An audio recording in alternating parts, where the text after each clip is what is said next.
여러분의 월급은 한 푼도 안 줄었죠. 통장에 찍히는 숫자도 똑같습니다. 그런데 그 돈으로 살 수 있는 게 10% 줄었다면 어떨까요? 편의점 도시락이 더 비싸졌고, 주유비가 더 올랐고, 해외여행 경비는 말도 못 꺼내게 됐죠. 이게 바로 지금 벌어지고 있는 일입니다. 원화 가치가 무너지고 있거든요. 달러는 약해졌는데 원화는 더 빠르게 추락하는 이상한 일이 벌어지고 있습니다. 파키스탄 화폐보다 못하게 떨어지고 있다는 게 믿기시나요? 지금부터 이 공포의 시나리오가 어디까지 갈 수 있는지, 그리고 우리 주머니가 정말로 어떻게 되는 건지 하나하나 짚어보겠습니다. 스위스 프랑, 유로화, 위안화, 심지어 태국 바트까지 지난 몇 달간 전 세계 주요 통화들의 차트를 쭉 펼쳐놓고 비교해봤습니다. 그런데 이상한 거예요. 다들 비슷한 흐름으로 움직이는데 유독 원화만 혼자 바닥으로 곤두박질 치고 있더라고요. 파키스탄 루피, 말레이시아 링깃 같은 신흥국 화폐들 있잖아요.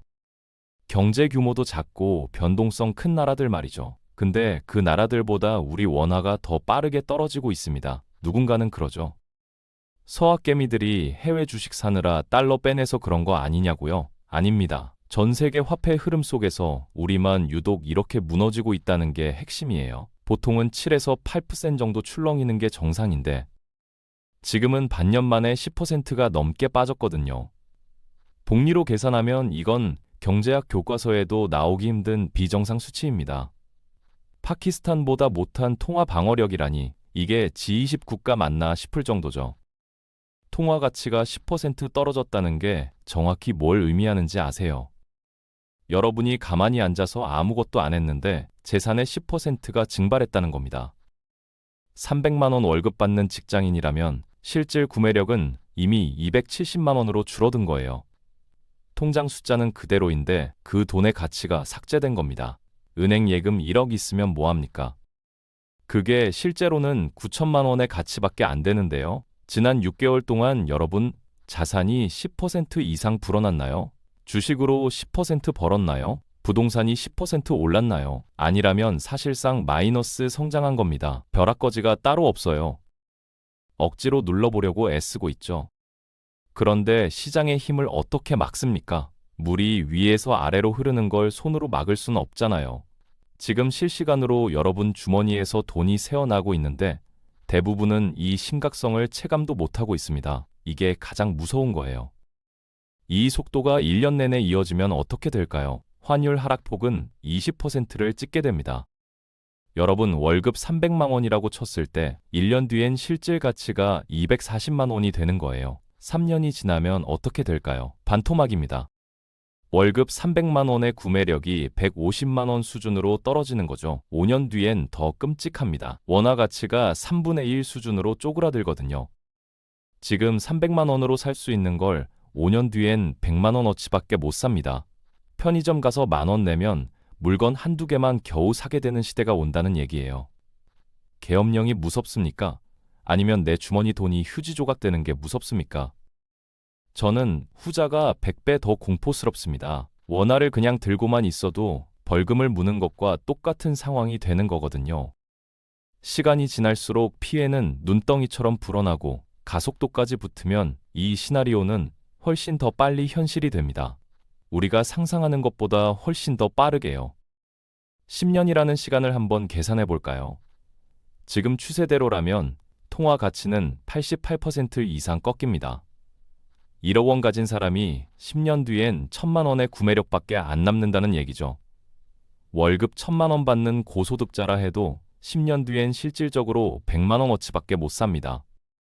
이건 가속도가 안 붙는다는 전제하에 나온 보수적인 계산이에요.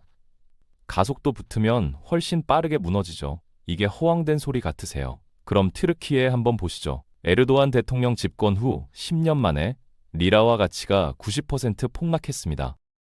지금 한국 상황이 딱 튀르키예가 무너지기 직전 10년 전 모습이랑 판박이에요.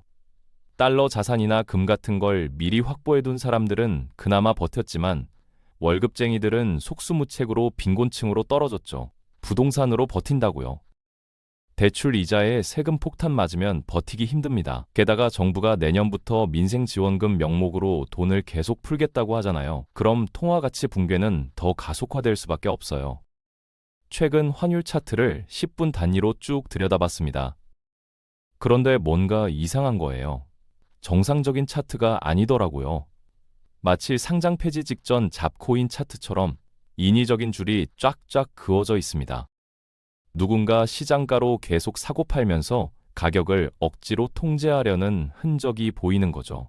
비정상적으로 긴 꼬리가 달린 캔들들이 난무하고 있어요. 일반적인 시장 원리로는 절대 나올 수 없는 패턴입니다. 정상적인 환율 차트는 부드러운 곡선을 그리며 움직여야 하는데 지금은 위아래로 미친 듯이 요동치고 있거든요. 이건 명백히 거대 자금이나 알고리즘이 외환 시장에 개입해서 시세를 조종하고 있다는 증거예요. 시장 참여자들과 개입 세력 간의 치열한 공방이 차트에 고스란히 드러나고 있는 겁니다.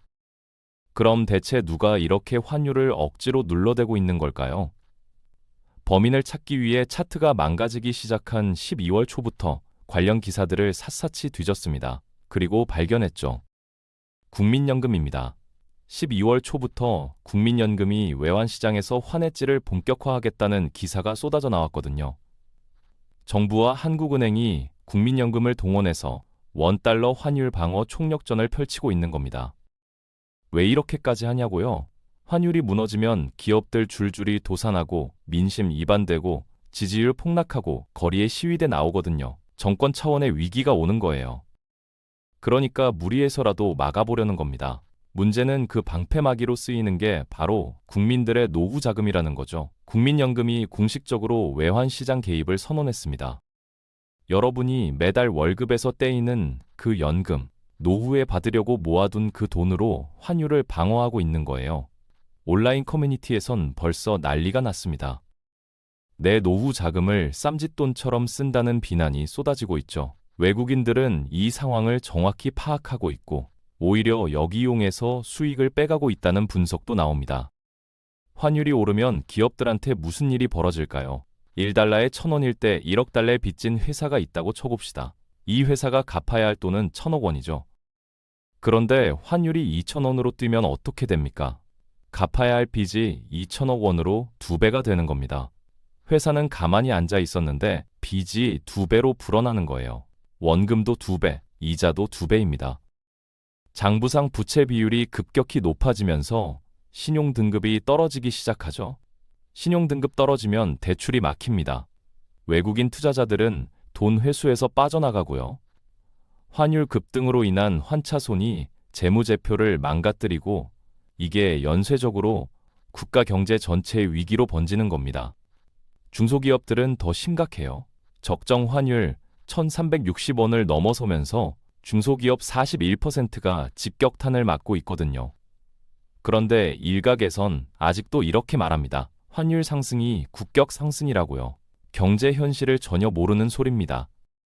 정부는 지금 뭘 하고 있을까요? 환율 방어를 위해 기업들 대상으로 외화 부당 유출 세무조사에 착수했습니다. 서학개미들과 증권사들을 환율 상승의 주범으로 몰아세우고 있어요. 영업 정지까지 거론하면서 압박하고 있죠. 은행들한테도 달러 보유하지 말고 시장에 풀라고 강요하고 있습니다. 기업들도 마찬가지예요. 근데 이게 얼마나 위험한 짓인지 아세요? 은행과 기업의 재무 건전성을 정부가 직접 무너뜨리고 있는 겁니다. 달러는 안전자산이에요. 위기 상황에서 기업과 은행이 버틸 수 있는 생명줄이죠. 그걸 내놓으라고 강요하는 건 국가 금융 안전망을 스스로 해체하는 겁니다. 중앙일보 보도에 따르면 공무원 연금, 국민연금 같은 공적 연금이 40년 안에 모두 고갈된다고 합니다. 지금 20대, 30대는 연금 한 푼도 못 받을 수도 있어요. 아니면 지금보다 몇 배 더 많은 세금을 내야 하거나요. 정부가 돈을 계속 찍어내면 원화 가치는 더 떨어지고 연금의 실질 가치도 같이 무너집니다. 국민연금이 올해 사상 최대 수익을 냈다는 뉴스 보셨죠? 기금 고갈 시점도 2090년으로 미뤄졌다고 합니다. 그런데 이게 진짜일까요? 아닙니다. 이건 주식을 팔지 않은 상태의 평가 차익일 뿐이에요. 국내 주식이 올랐고 미국 주식이 올랐으니까 장부상으로 수익이 난 것처럼 보이는 거죠. 근데 경제 위기가 와서 주가가 폭락하면 이 수익은 순식간에 사라집니다.